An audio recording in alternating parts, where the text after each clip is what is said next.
Welcome back dear students. हमारा typing test जारी है जी। बेटा आप अपना तारफ़ करवा दें। मेरा नाम मुनीब है और ये मेरा पहला टाइपिंग टेस्ट है। मुनीब का पहला टाइपिंग टेस्ट है। मुनीब बेटा एक आपसे क्वेश्चन हमने पूछना है। कंप्यूटर में नीले रंग की पट्टी होती है नीचे की जानब, उसे क्या कहा जाता है? Task bar. हाँ ठीक है, शाबाश जी, वेरी गुड।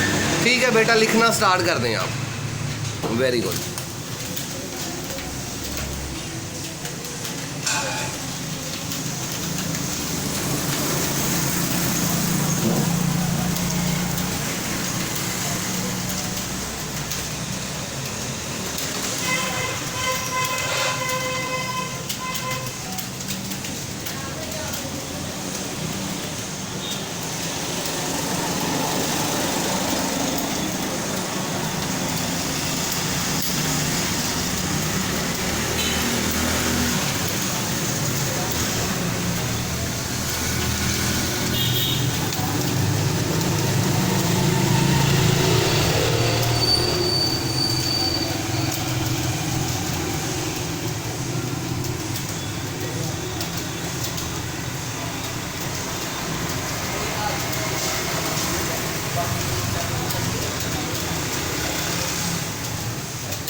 क्या हुआ? नहीं रीसेट नहीं करना, चलते रहो बेटा।